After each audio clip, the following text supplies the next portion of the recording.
Now 6:35. So we're going to go ahead and kick this meeting off if anybody else join, just we'll go ahead and let them in throughout the meeting. So we're going to go ahead and get this kicked off. So give you back a little bit of your evening. So good evening. This is the Glendale Phase 3 Water Main Replacement Project. Next slide, please. Again, I want to welcome everybody here this evening. I'm going to do a welcome and some introductions. I am Mr. Kerry Williams. I am Deputy Director for the DeKalb County Watershed. Next slide, please. But also, here's the agenda that we're going to follow this evening. We're going to welcome an introduction. You see, we already done it. My slide's a little backwards. Department of Watershed. We're going to talk about Department of Watershed through our subject matter experts that will be handling this project as it gets underway. They're going to tell you a little bit about the project scope, a little bit about what to be aware of during the construction, the inconveniences that we call, because it will, how to communicate. If you see issues or want to have questions, you'll find all of that out in this presentation. Next slide, please. So I want to extend their greetings this evening to Commissioners Nicole Messiah and Ladina Bolton, who's a district this project resides in, District 3 and District 7. I'm not sure if we have anybody from either of those commissioner offices here, but if we do, I can pause for a moment for you to say a word or two. Do we have anybody from Commissioner Messiah or Commissioner Bolton's office present? Silence means no, so we will continue. If someone happened to join, I will step aside and let them speak. Next slide, please. So to kick this, I'm going to tell you a little bit about what we do on a daily basis here at Watershed. In short, we treat wastewater that comes from your house and other industries, and we send clean drinking water to your house and other industry, commercial, private. That is what we do. How do we do it? We treat wastewater via several wastewater treatment plants, two within DeKalb County, which are the Pole Bridge and Snapfinger wastewater plants, both located in the southern part of DeKalb County. The mid to upper half of the county are served by the City of Atlanta's R.M. Clayton wastewater treatment plant and part Fulton County. Our drinking water comes from one treatment plant. That is the Scott Candler wastewater treatment plant. We distribute over 70 million gallons of drinking water per day and treat up to 56 million gallons of wastewater per day. We do this via a network of pipes, a combined system of about 5,000 miles of pipe. That's water distribution and sanitary sewer collection piping. So as you see, we do a lot. And the part that you can't see are the pipes on the ground that are in bad condition. They've been there for 50, 60, 70 years, and they have reached the end of their useful life. And that is part of why we do these projects, to update our underground infrastructure that's out of sight, not of mind. Next slide, please. So why are we doing this? I pretty much just explained it. We want to reduce the number of breaks on this old pipe. As the pipe get older, the walls get thinner and experience more breaks. We want to improve customer service and disruptions to customers. So we don't have to come in, keep coming in. There's a break here, a few miles down the road, same pipe, not a break. So we want to come in, get some new pipe in the ground. That way, hopefully we won't be back for years to come. Next slide, please. How do we do this? We do this through a series of contractors, consultants, engineers. AECOM, one of the on-call engineers, helps us with these type projects, and Ruby Collins, who's the contractor, will be doing the construction for this project. Next slide, please. At this time, I'm going to turn it over to Ms. Cassandra Marshall, who's the Assistant Director for Watershed CIP. She's going to tell you more about the problem and how we're going to address the solutions we're going to use to address those problems. Ms. Cassandra Marshall, the floor is yours. Thank you. Thank you, Carrie. Good evening. My name is Cassandra Marshall. I am the Assistant Director of the Capital Improvement Projects for Watershed Management. My duties include overseeing DWM $4.27 billion capital improvement program and managing the construction management staff. Next slide. So the problem in this area, the county has been faced with 45 water main breaks from 1989 to 2024. The pipe material in this area is primarily pre-stressed concrete pipe. During the 1940s, pre-stressed concrete pipe was commonly used in large diameter water transmission mains.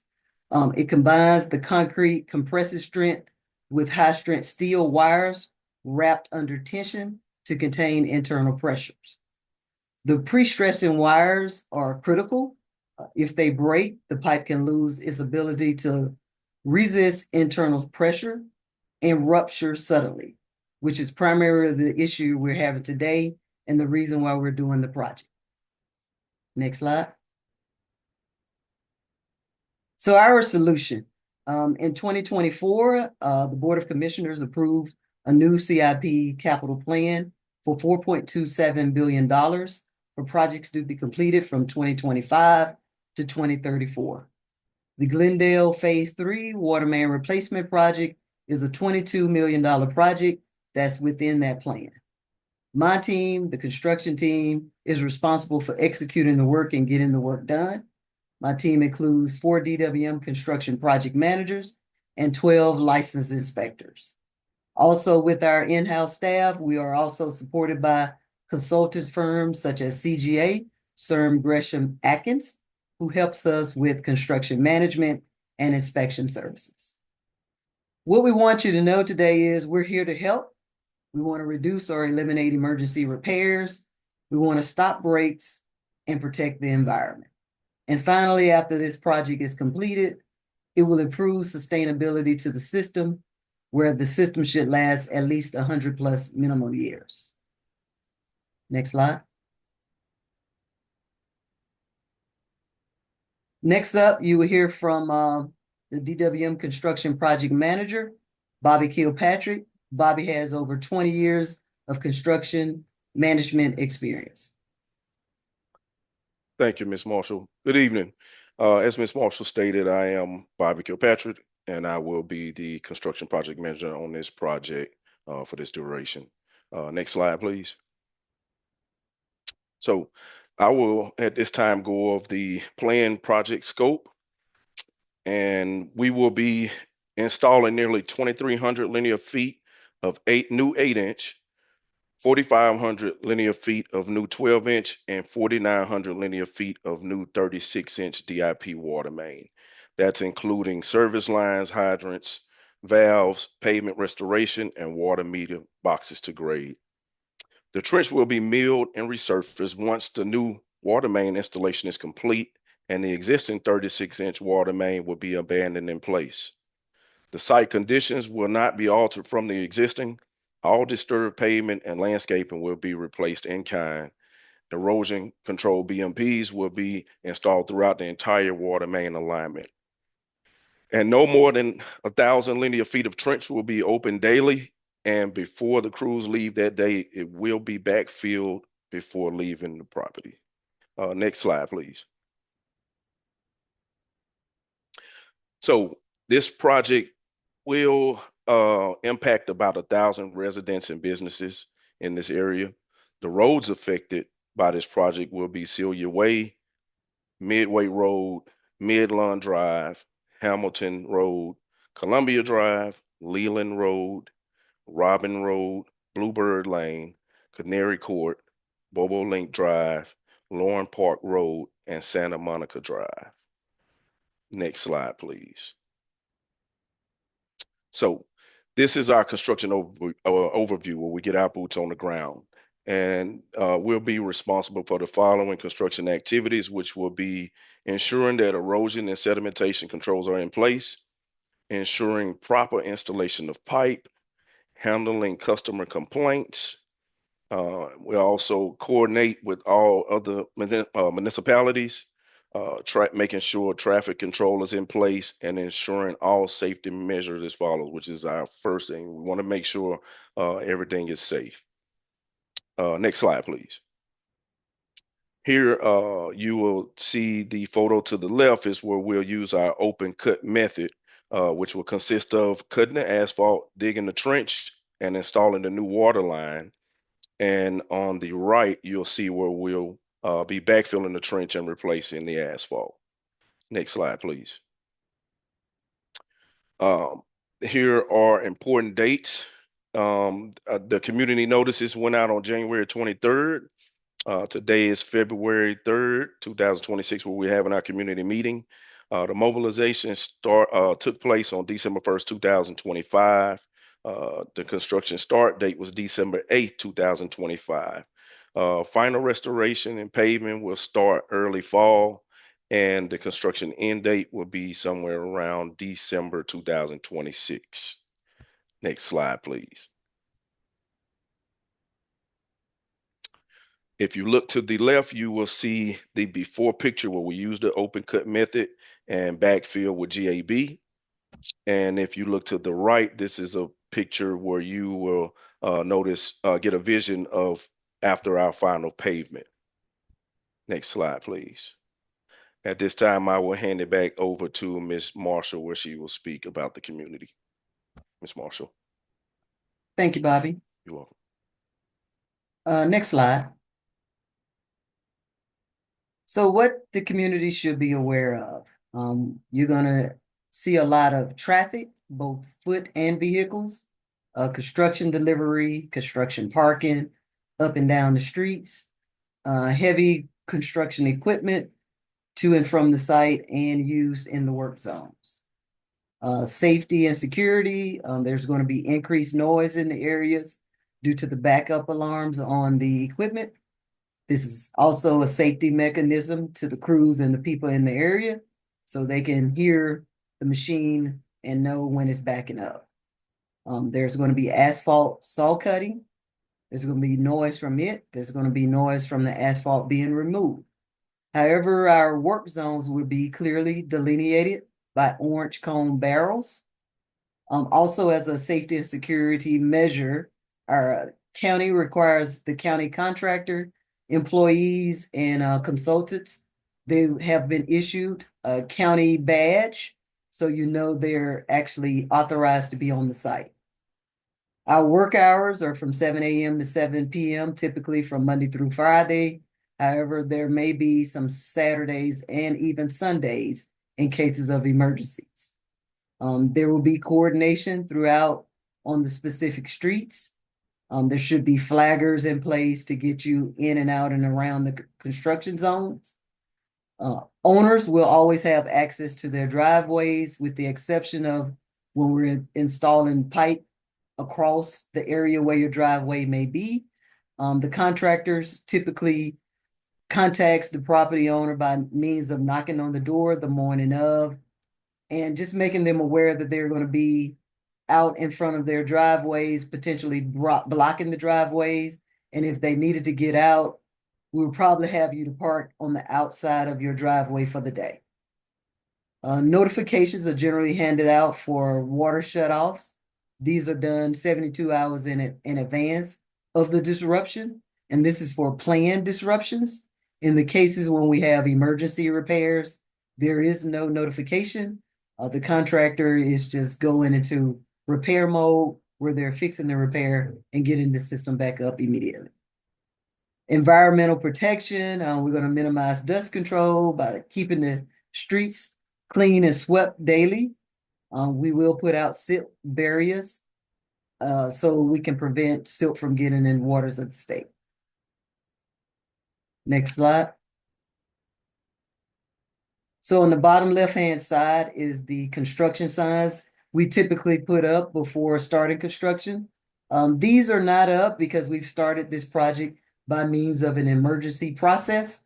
There was a break, I believe, in December, and we mobilized the contractor immediately to start that work. However, these signs should be up within the next couple of weeks. On the bottom right-hand side is a generic county contractor sign. We require our contractors to either have their company logos on the side of the vehicle or this generic sign to let people know that, hey, they are a county contractor. Next slide.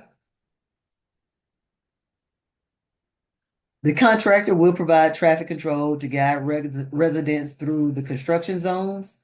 The crew will start working at Midlawn Drive from the intersection of Midway Road. The crew will then proceed down Hamilton Drive and down Columbia Drive. The contractor has a staging slash laydown area. It will be at the empty lot next to the address 1353 Midlawn Drive. And just another awareness of planned outages. Typically, the only time we do a planned outage is when we're transferring the new service line to your meter. That is typically something that takes 30 minutes of time. And again, generally, we put out a 72-hour advance notice prior to doing that disruption. Next slide. Next, you will hear from Miss Angelita Streeter about public communications updates. Thank you, Ms. Marshall. Good evening. My name is Angelita Streeter, and I am the assigned public outreach specialist for this project.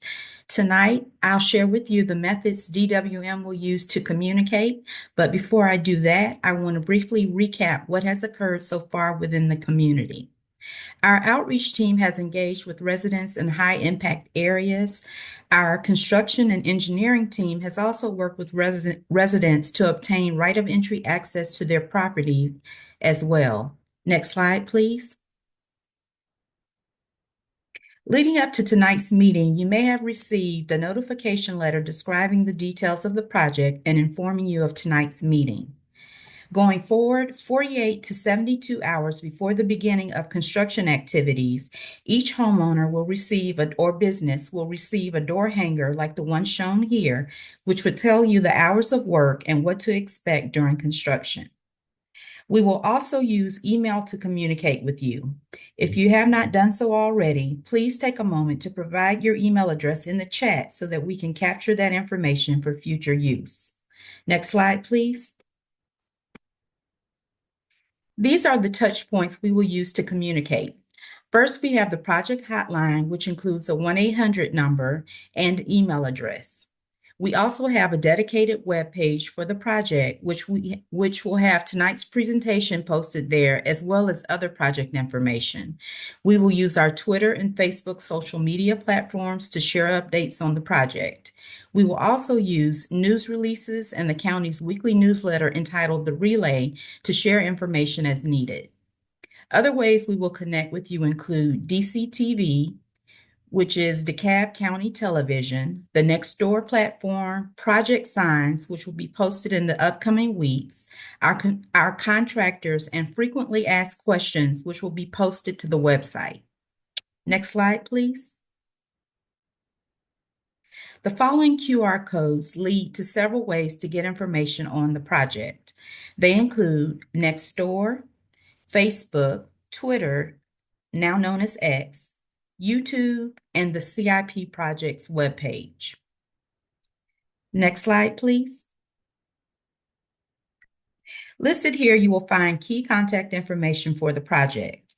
Most important are our dedicated project hotline and email address. Also listed here are the contact names of the engineering and construction team for the project. And finally, we have listed our 24-hour dispatch number if an emergency arises outside of normal business hours. Next slide, please. And with that, this concludes our presentation. We thank you for your time this evening, and we will now move on to the question and answer portion of the presentation. If you have questions, please place them in the chat.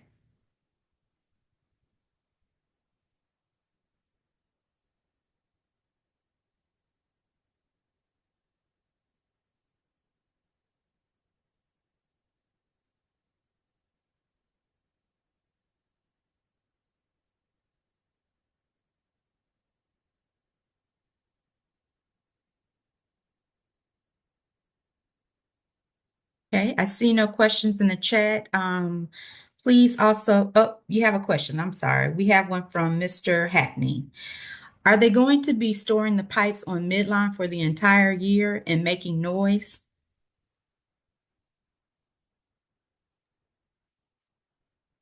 They'll probably be storing all kind of equipment and pipe on that. So yes.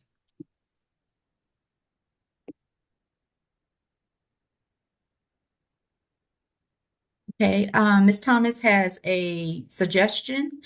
I really appreciate the community meeting and I appreciate how it takes time to print materials and post them. However, the work on Hamilton has been happening for weeks, and this meeting weeks ago would have been great. As Ms. Marshall spoke of earlier, or Mr. Kilpatrick, this was an emergency situation, so we had to just get to work. And this isn't how we usually do our projects. We usually do it in advance, so we do apologize for that. But in the future, we will be communicating regularly. If you put your email in the chat, then we will be able to communicate with you by email. You can also go to the CIP projects page, and that will give you updates about the Glendale project specifically. Any other questions?